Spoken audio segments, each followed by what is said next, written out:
Most people think that smartphones have completely replaced the need for a compact camera. But what happens when we put the Apple iPhone 16 Pro against the Sony RX100 Mark VII? Today, we're going to test out both cameras' photo and video capabilities, and I put together over 35 comparison shots in every single lighting situation that I could think of so that we could have a better understanding of how both of these cameras operate. We're going to have a strict focus on not only image quality, but also the color science. And I'm going to show you direct side-by-side shots all along the way so that you can judge the results.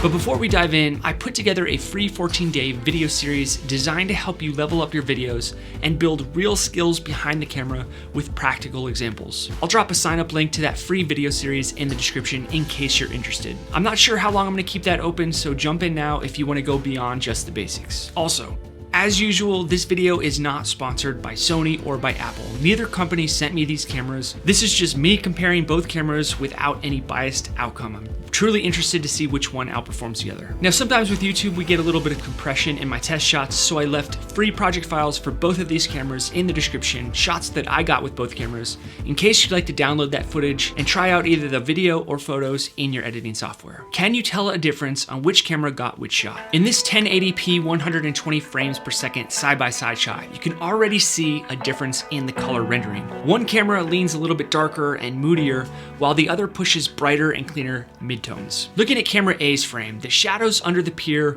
run a little bit deeper, with less highlight recovery in the water reflections. It feels a little bit more cinematic personally to me, but you do sacrifice some of that mid-tone detail and color separation. When we switch over to camera B, the image lifts the overall brightness and holds onto that highlight detail, especially around the sunlit water. The colors lean a little bit cooler and cleaner, though to me it does feel slightly more digital and processed compared to camera A. I also did a contrast response curve shot so that you can see how both cameras handle the transition from bright sky to deep shadows. One holds on to the shadow detail a little bit more while the other one clips more aggressively. In this night city shot, both cameras are pushed to their limits. We really get to see where their image starts to fall apart. One keeps the scene brighter overall, while the other holds richer blacks and deeper contrast. It's shots like this and scenes like the ones that you just saw that we will be testing throughout this entire video. And that's what we're gonna tackle today on the Film Alliance. If you guessed which camera was which, let me know down in the comments below, and let me know how you knew, how you spotted it. While I reveal the answers to you, let's run through some of the quick specs to set the stage for both of these cameras. The Sony RX100 Mark VII is a pocket-sized camera with a 20.1 megapixel stacked 1-inch sensor. It has a 24 to 200 millimeter f2.8 to f4.5 zoom lens. It oversamples its 4K video and has real-time tracking and autofocus. It has all of the picture profiles, including S-Log3. It weighs just over 10 ounces with a pop-up viewfinder, flip-up screen, and it has a mic input, though it still does not have a hot shoe. And the iPhone 16 Pro has a 48 megapixel main sensor, a 48 megapixel ultra-wide sensor, and a 5x telephoto lens. It records in 4K up to 120 frames per second. It can shoot in Apple Log, and it weighs just under 8 ounces. And of course, it relies on Apple's computational magic. That may be how you figured out what camera A was compared to camera B. It starts at $999 US, and I think I forgot to mention that the RX100 Mark VII starts at $1,698 US, so quite a big price difference there. Now, if you're still unsure about which camera you should purchase by the time this video concludes, I made 2 free quizzes on which camera or lens you should choose. The quiz will ask you specific questions, and based on your answers, funnel you to the camera or lens that best suits your needs. Now let's jump right into our first topic, which is color and exposure handling.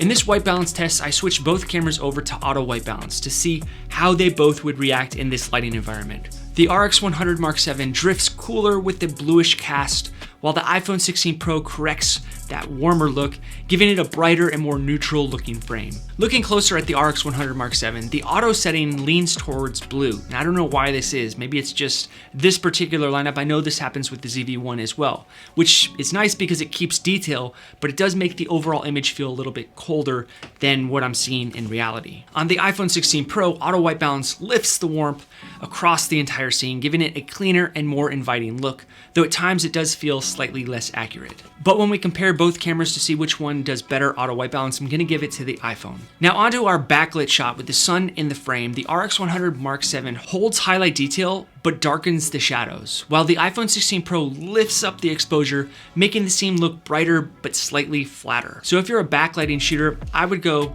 with the RX 100 Mark VII. For dynamic range, the RX 100 Mark VII balances the highlights and the shadows with a smoother roll-off, while the iPhone 16 Pro lifts up those midtones, giving more visible detail but less of a cinematic curve. Now this was shot in the standard color profile. We're gonna get to log later and look deeper at that dynamic range, but I was wondering how both cameras' dynamic range looked in the standard color profile. Now we are exposing for the sun, and in this test I wanted to see how both cameras would expose and render the scene if I exposed directly for the sunlight.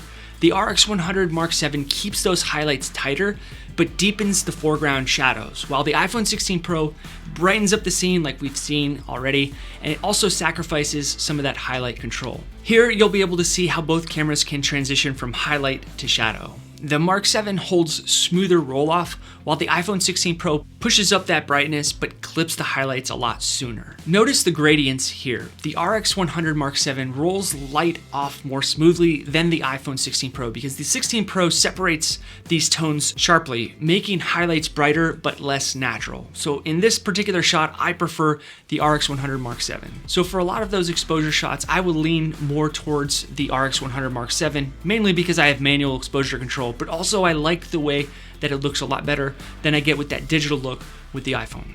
Now let's talk about image quality. Color rendering splits a bit here for this street video. The Mark VII keeps tones natural and muted, while the iPhone 16 Pro pushes the saturation in the murals and the sky, which creates a punchier but more processed feel. A lot of people prefer this look because it means you have to do a lot less color grading in post-production. Now, I did not do any color correction in either of these clips. This is straight out of camera so that you could have a good idea of how both of these cameras push their images without any post-production work. You get a great looking shot straight in camera. Although when we did this landscape shot, the RX 100 Mark VII leans darker with more contrast in the trees, while the 16 Pro lifts up those midtones again, showing more of that background, but looks a lot less dramatic. With the sun breaking through the trees right at the golden hour, the RX 100 Mark VII shows a stronger flare here with warmer tones, while the 16 Pro reduces that flare and also see a little bit of ghost flaring going on, but it does cool the image and shifts the color slightly. You can really see a good difference in the color science in this shot. Now in this headshot, the Mark VII keeps skin tones more neutral with balanced saturation, giving it a natural look. On the iPhone 16 Pro, the skin tones just look terrible in my opinion. They're too warm and they're oversaturated.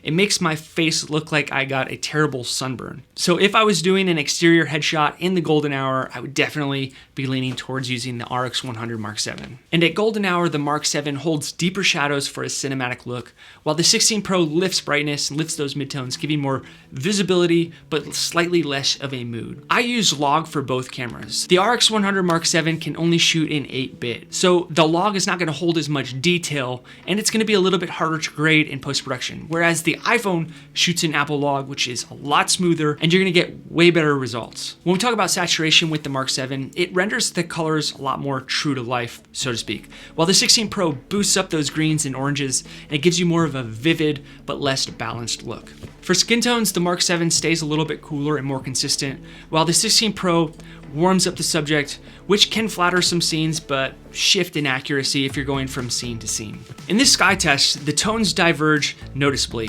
The RX 100 Mark VII captures a more subtle blue and smoother gradients, which I prefer, while the 16 Pro lifts up the brightness, creates a little bit more cleaner. Looking closer at the Mark VII, the blues transition more naturally across the sky with a softer gradient, giving the shot a calmer and more realistic feel, more cinematic in my opinion. The 16 Pro has a brighter rendering to it. It makes the sky look cleaner at first glance, but the gradient is less refined and it doesn't have that nice smooth gradient that we see with the Mark VII. So in this particular shot for the sky, I go with the RX 100 Mark VII.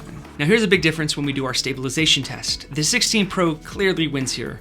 Walking shots look so much smoother and more stable, while the RX 100 Mark VII shows where it really has its weakness, and that's trying to handhold this camera and walk across the sand. Now we've already seen a couple of sun shots, but I do think it's important to see what color this sun is. With this sun in the frame, the Mark 7 keeps highlights under control, but it runs darker overall, while the 16 Pro brightens up the entire image with warmer tones. Now, the Mark 7 isn't built for rain or any wet weather for that matter, and the 16 Pro, they don't market it as it is, but I've definitely dropped it in the water and I haven't had any issues with it. It has something called IP68 protection, making it far safer in wet conditions, but they don't market it as weather sealed, at least from what I could research. In this autofocus test, you can see once again my terrible sunburn.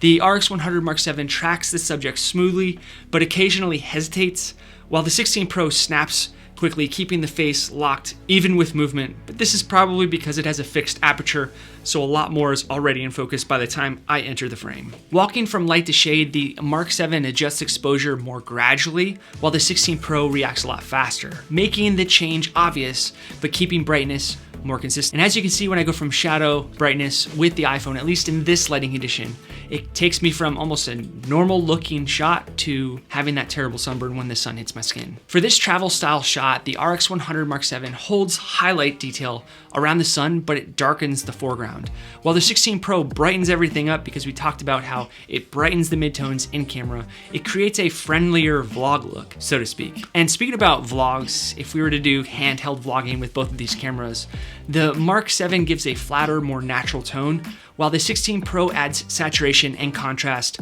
delivering a brighter face, which I would say is probably more liked by people who want to have a quick shot where they can upload it to social media pretty quickly. They don't have to go through SD cards. But one thing to keep in mind is the iPhone 16 Pro does not have a flip-up screen, so you're kind of shooting blindly, whereas the RX 100 Mark 7, like we already mentioned, has a display that flips up so you can actually see your frame, what it looks like. The RX 100 Mark 7 shows more optical sharpness when we do this zoom test, while the iPhone 16 Pro struggles a little bit with that digital noise and clipped highlights around the sun. Here at max zoom, the Mark 7 resolves a lot finer detail, especially in the boat with its 200mm reach, while the 16 Pro looks a little bit softer and relies more on digital sharpening. When it comes to grip, the Mark 7 feels like a real camera. It's solid in my hand, whereas the 16 Pro is a little bit sleek, just like any smartphone that's brand new. It could easily slip out of your hands. Now, a big thing that the RX 100 Mark 7 has that the iPhone does not have is a viewfinder, which is a lifesaver, especially if you're in bright sunlight. When you're shooting with the 16 Pro, you're relying purely on the display, and it can be very tough to see that in very bright conditions. Also, it's a good way for your iPhone 16 Pro to overheat when you have the brightness all the way up and it's outside in the blazing sun. The button layout comes down to preference. The Mark 7 gives you tactile dials and controls, which I personally like, while the 16 Pro keeps things a lot more minimal and touch only, with only a few buttons, with everything primarily inside of camera. It does have a couple of buttons, but nothing like the RX 100 Mark 7. Settings are a lot simpler on the iPhone 16 Pro, but that's because customization is limited.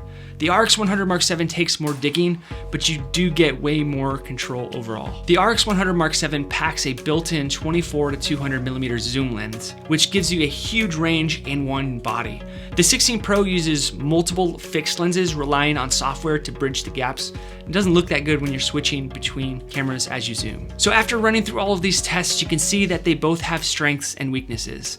The RX 100 Mark 7 gives you real optics, pro-level control, and a 1-inch sensor that holds up even in tricky lighting environments. Whereas the 16 Pro leans more on computational power, making video instantly shareable and smoother stabilization at the cost of a little bit more of a digital look. At the end of the day, it really depends on what you value more: flexibility and control, or speed and convenience. If you're someone who loves dialing in your look and squeezing the most out of your compact camera, then the RX 100 Mark 7 is still tough to beat.